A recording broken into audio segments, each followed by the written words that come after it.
Hello and welcome. The Federal Fire Service here in Nigeria is our focus for this week. On May the 4th, Nigeria joined the rest of the world to mark the 2013 International Firefighters Day.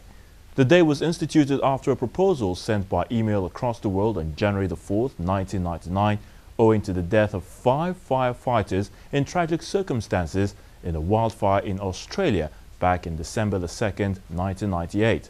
Now, at a news conference to mark that day, the Controller General of the Federal Fire Service, Mr. Olusegun Okebiorun, said Nigeria loses property worth 50 billion naira annually to fires. The Controller General blamed the trend of losing property to fire incidents across the country on inadequate infrastructure and indeed manpower in the service. Mr. Okebiorun, who is in his second tenure, is our guest on the program, and he lets us into the activities of the service, which is a parastatal under the Ministry of Interior. How has he been able to challenge the reforms of the service, which redefined its mandate from active firefighting to that of passive firefighting, and other issues such as disaster management, regulatory functions, manpower training, and indeed funding? I'm Ayatunde Balogun, and it's question time.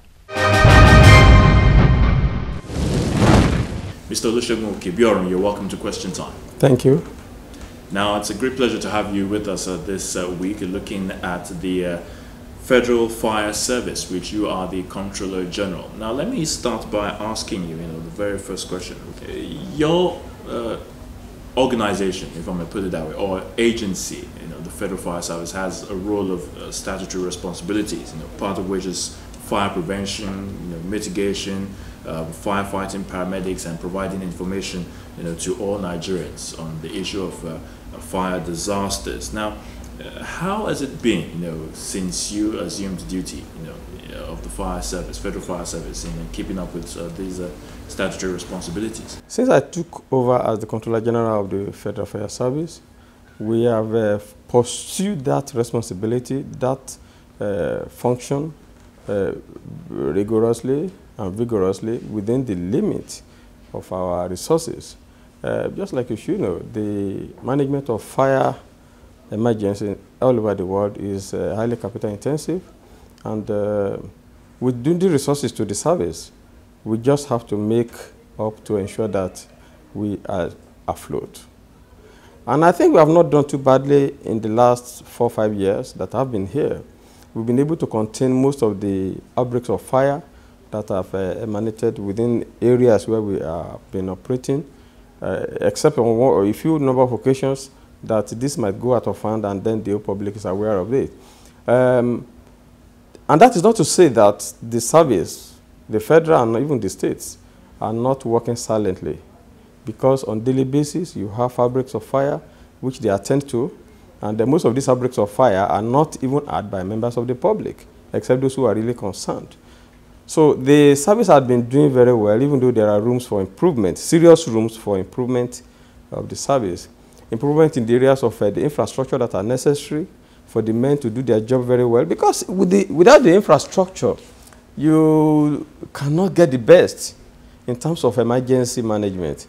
Emergency management is about preventing an emergency from occurring, and where you cannot prevent it absolutely, then you respond to it before you now manage the outcome at the last stage. But that area of prevention, the manpower that the fire services in the country have today is not enough for them to do the job. Because like in the city, like Lagos, and you're talking of about probably 1,000 firefighters, both Lagos State and Federal, all of them added together. Maybe you're talking about 1,000 firefighters. That is grossly inadequate. And we are expected to visit offices and homes at least once in a year for us to do a good job. And when you look at the population of the service vis-a-vis the job that they have, you will agree with me that the number is not enough.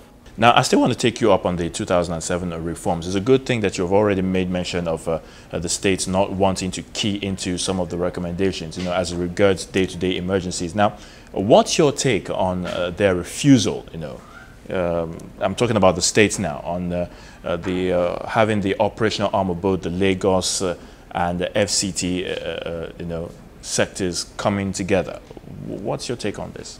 Well, the directive in 2007 expressed that we should move out of operations, direct operations. We've tried to do that, but it did not work then. We were to hand over to Lagos State operationally. We were to hand over to FCT operationally. But those arrangements could not work for one reason or the other, which is not our fault anyway. It's from the other end. I'm talking of the Lagos State and the FCT. But at a later point in time, the FCT, the Lagos State government made a U-turn and wanted to take over as prescribed then. But the taking over too has not been able to be effected because the men who were supposed to be part of that taking over went to court. And there is an instruction over it because the case is still in court, and until the determination of that case, all actions are still left the way they were. And that is why today we still have operational functions in Lagos, in Abuja here. We have expressed to Kaduna, and that's the northwest, and then the south-south, Port Harcourt. But in those two areas, we are not there operationally. We are there to make passive impact on the areas of fire prevention. They visit government buildings, public buildings, and ensure that they comply with safety requirements. They carry out evacuation program for them. And so those are the things they have been doing in that area. But in Lagos and Abuja, we are still having operational arms working on a daily basis. So with this picture you've painted, what role do you think Nigeria can play in case of emergency, national emergency? Absolutely. The Federal Fire Service may not be on daily operational level, but we have made provision for the Federal Fire Service to be able to coordinate, stand in the gap when there's a national emergency within the geopolitical zone. And so the Federal Fire Service will be having offices within the geopolitical headquarters so that from there they can manage the zone within that area in case of a national emergency. That office will also be equipped because there's no way you can manage emergencies and coordinate when you don't even have anything within your reach. So we will supplement what they have within that zone. And that's what we have in the bill that is national. But we won't be operationally in all the state capitals. Now, what can you tell us about the National Search and Rescue and Epidemic Evaluation Plan? That is one plan that seems to be in collaboration, by the Federal Fire Service and, of course, NEMA and other responders in terms of, tackling the issue of disasters, fire disasters especially. Well, the Search and Rescue and Epidemic Plan is one of the arrangements on ground for preparedness. Coordinated by NEMA. All other stakeholders are there. And that plan is to give a kind of guideline of what you or me is supposed to do when there is an emergency. We have so many agencies, many of the functions overlapping one another, but then it brings a lot of confusion when you have a massive incident and people don't even know what to do. I do your job, you do my job. At the end of the day, nobody is doing the right thing. So that plan is there to give a guideline to all the stakeholders within emergency management. And it has stipulated what the fire service is supposed to do if there's a fire, what we are supposed to do if there's flood, what we are supposed to do if there's a collapsed building, if there's a road traffic accident, and so on and so forth. That is the way it's done all over the world.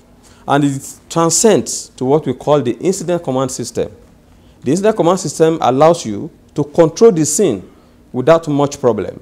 And at the end of the day, you get the best out of it. Now, I know you're also armed to develop guidelines, for private licensed fire service organizations in the country. And of course, regulating the fire consultants as well as making sure that, they keep up to standards in terms of fire management service. How have they been able to, key into the mandate of your operations? Yeah, already we have done that. We have set up a guideline for participation of private sector in the areas of fire safety. And that guideline, we launched it, I think, about 3 years ago. But incidentally, most of the people that we thought will have come up to be part of this program, they never came up. And the reason is simple. Fire service management is capital intensive. It is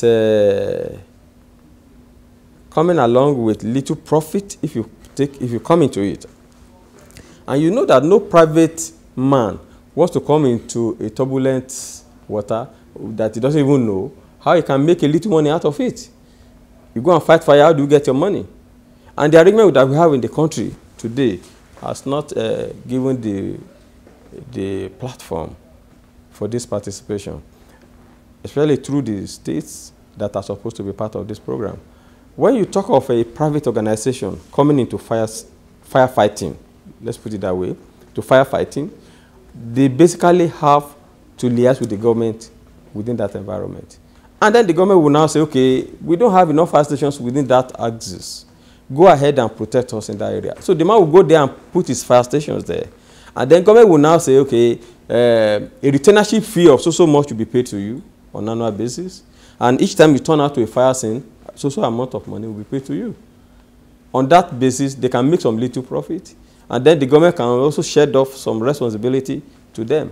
So that's why I said that it takes the joint venture of both government and the private to be able to make that a success. But we have set out the guidelines for this to operate in the country. And I suppose you'll also be meeting up with the fire service organizations, that's the private consultants, to give them more confidence in carrying out their duties as well. Another area that we have said that guidelines also address is the area of people that can carry out some kind of consultancy for the fire services in the country, like risk assessment.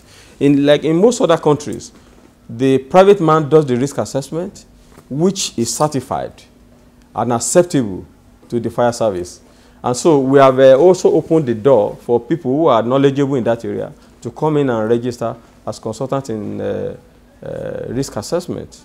Now let me ask you, till date, how many companies has been prosecuted by the Federal Fire Service, for non-compliance, to your regulations? You see, where there is no law, there is no sin. Now we have tried to bring up something that will regulate the people, and that is the National Fire Safety Code. Now, when we conclude on this code, and every state imbibes it within their own jurisdiction, then there can be the authority for us to prosecute people. Part of the authority that we have in that code is the sealing up of the premises.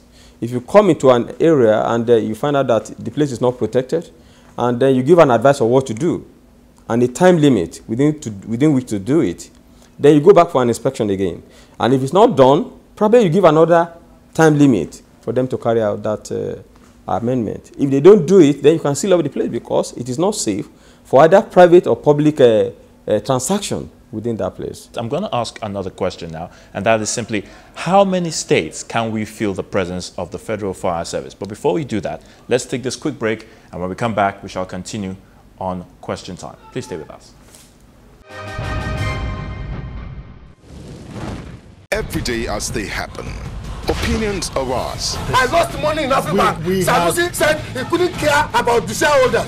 Is that possible? For and against, they have to be heard. The government of this dispensation has made a very strong commitment. Yet, bombs keeps going on every day. People are dying, and we are talking grammar. Unfiltered. You are the worst advertisement of the product we are trying to pick. Uninhibited. People are contravening and contradicting traffic rules. And issues are laid bare. This is what is called in psychology narcissism. Is worse than megalomania. And the weight decided by you. Face Off, Wednesdays 8 to 9 p.m. only on Channels Television. Right, we are back. It's still Question Time on Channels Television, and our guest, Mr. Olusegun Okebiorun, the Controller General of the Federal Fire Service, is still here with us. Now, as I said earlier on, we are going to be asking him how many federal fire service stations we have in the country presently that are being operated by the service. So tell us, how many presently? Well, we have the Federal Fire Service in Abuja here. We have our presence here. We have our presence in Lagos. We have our presence in Port Harcourt. We also have our presence in Kaduna. But like I told you earlier on, we are trying to see how we can make our presence felt within the geopolitical zones. And so by the time we finish with that, it means we will be in at least 6 geopolitical zones in this country. But the spread too, you know, is a function of the resources at your disposal. If you want to move to a state or a zone, you have to be prepared for the accommodation, office accommodation. You have to be prepared for the equipment that you are going to put in place, and so many other things. So I believe that in the next couple of years, we should be in all the geopolitical zones where we can manage emergencies at that level. Now, I know you made mention of training of manpower, you know, how the Federal Fire Service intends to keep its personnel up there, you know, in terms of making sure that things go on smoothly within the service. But coming into the headquarters here in Abuja, looking around, I notice quite a few number of old faces, and I wonder, where are the younger ones? You know, what is the Federal Fire Service doing in terms of, you know, training manpower? Of course, you talked about not having enough, you know, in the country, and I ask, where are the younger ones that will be taking over from the old ones when they are gone? That observation might not be very correct, because in a place where you have about 200 people and you have seen 3 or 4 people, 5 people, 6 people that are old, then it will not be enough to generalize. But I can assure you that in any organization where you are, some people are at the hem of exiting the system, and some are at the point of coming in. Today, I can assure you that in the last 2 years, we have brought in young men into the service up to the level of about 40% of the workforce in this place. And like I said earlier on, some people are on their way out. Just like myself, I'm on my way out.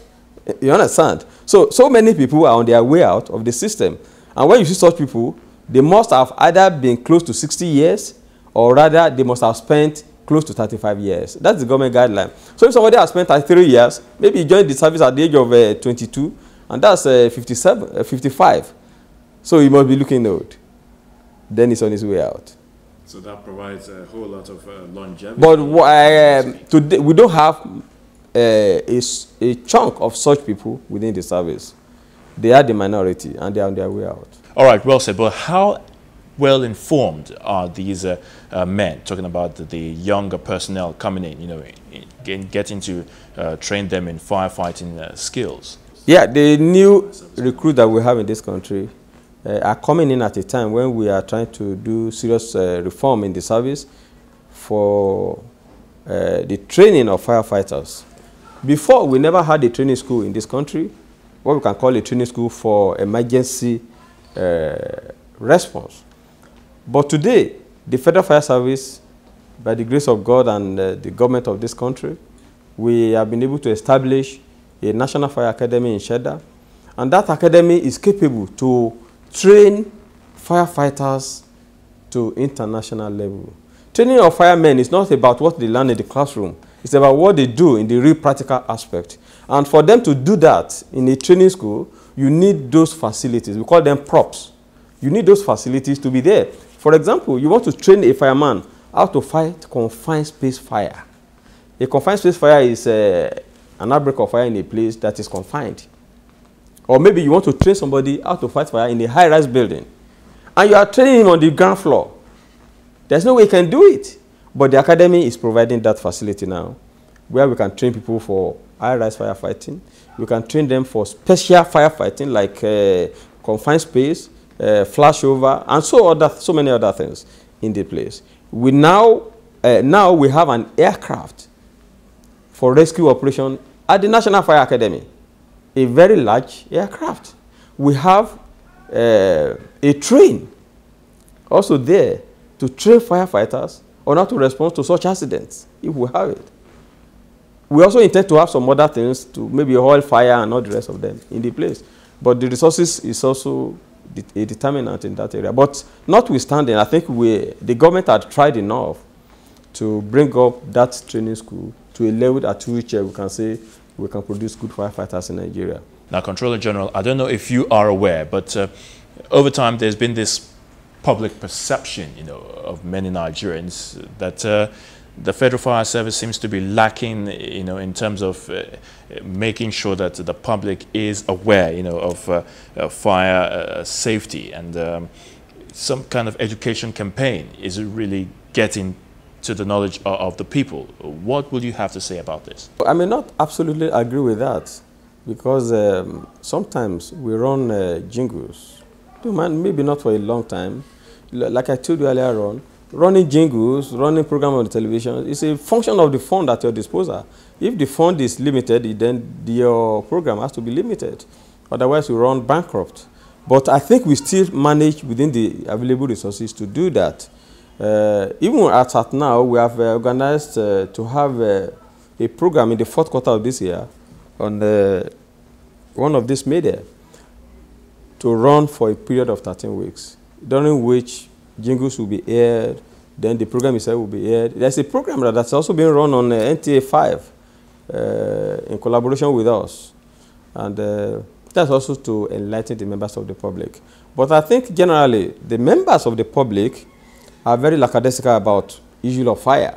The Bible says, work and pray. God forbid it's a prayer, but what is the work you are doing? Do some work so that that prayer will be heard. So that's the problem we have in this country. People are so lackadaisical about issue of fire. They are careless about making any provision for it. And when you tell them, they're careless too.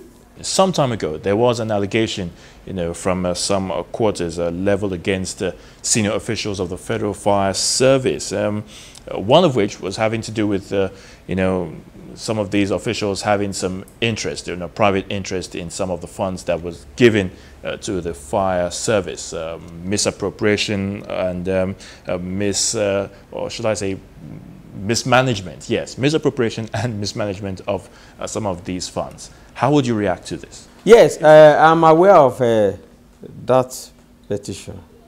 And in fact, the whole world was aware. It was on the internet. And if I can take some of those arguments raised in that petition, maybe we can shed some light on this thing. One of them, a project that was awarded for 30 million. That project actually was awarded for that value. Where was this project situated? Where was it? It's a repair of one of the hydraulic platforms in Lagos. It was supposed to be taken to South Africa then. Before I came into this office, it was supposed to be taken to South Africa. And through an LC, payment through an LC, and some money was sent to Central Bank to pay this contractor, about 26 million. Incidentally, for one reason or the other, the money was not remitted. And at the end of the day, when I came into this office, we had to liaise with the Central Bank. And that money was returned into the Federal Ministry of Housing and Environment account. Before you leave, I will try and I'll check the file out here. You will see the details of what I'm talking about. It's in the file right here now.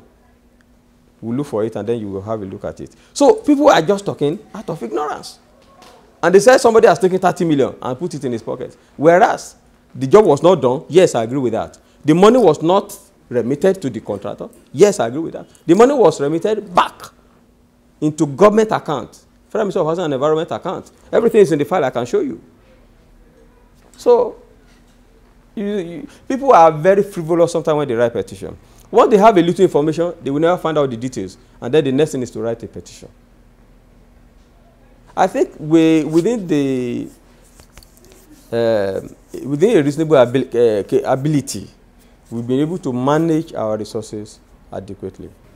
So, Controller General, let me ask you, this I believe is your second tenure as the head of the Federal Fire Service. What will you now say has been your major achievement so far? Well, since I came into power, there has been a paradigm shift in the function of the Federal Fire Service from operational to regulatory. And as a result of that, we have not had much fund in the areas of operation. In fact, I would say we have had zero in the areas of operation, but we have been able to manage within the available resources to ensure that at least we keep afloat in that areas of operation that we have not been able to hand over.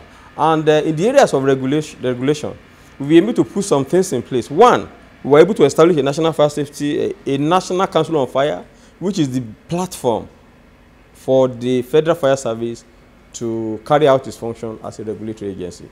We were able to establish that. We have been able to establish guidelines on the registration of private fire department and their consultants, the one you asked about before. We were able to come up with a national fire safety code, which has been endorsed by the Federal Executive Council in the last meeting. We've been able to establish a national fire academy, the first in this country, and I think it's going to be the best in Africa by the time it is completed. And that academy is at a high level of completion as of today. So we'll be able to do this within the short period that we have. And in addition to that, we'll be able to contain various emergencies that have come our way in the last 5 years. Now, I don't know if you are aware, but of course I'm sure you should be aware as the head of the Federal Fire Service, Controller General, and that has to do with some kind of a scam, you know, that went on for quite some time. You know, a certain man going by the name of James on the internet claiming that he has what it takes to offer, you know, Nigerians job opportunities within the Federal Fire Service. Now, what is the agency doing, you know, to ensure that some kind of these kind of incidents don't occur or reoccur? Well, I think it's not that to call it a scam. There's nothing like that within the service. We have not advertised for anybody to come and pay for any document exercise. It's the work of fraudsters, and it's not limited to fire service alone. They have done it for civil defense, for immigration, and all the everybody. They've done it, and members of the public should be very careful about such things. If you have such information on the internet, you can make a direct confirmation from the fire service or from the Ministry of Interior, and then you can get the truth of the whole thing. Well, all has been said, and we definitely hope that a whole lot more work will still be done by the Federal Fire Service. So on that note, we have to draw the curtain on this week's edition. Mr. Olusegun Okebiorun, thank you so much for spending time with us on Question Time. Thank you very much. But before we round up, I would like to mention that every Nigerian should go to the nearest fire station and get acquainted with the number they are supposed to call when there's an emergency. Because that time you spend between the onset of emergency and the time you call the fire service is a lot of waste. If you spend 2-3 minutes, that 3 minutes is added to the time for them to arrive at the scene. So people should go to the nearest fire service and get that number. That will be all for this week. Now, the Federal Fire Service does have a huge task on its hands if it needs to meet up with the expectations of Nigerians. Now, we hope that with the National Fire Safety Code and the upgrading of the National Fire Academy in the FCT, we'll begin to witness a more vibrant fire service. But Nigerians on their part need to be more safety conscious to reduce the threat of fire disasters in the country. But do remember to send us your questions, comments and suggestions to questiontime@channelstv.com, or you can also watch us online via channelstv.com. Till next week, I'm Ayotunde Balogun, and it's bye for now.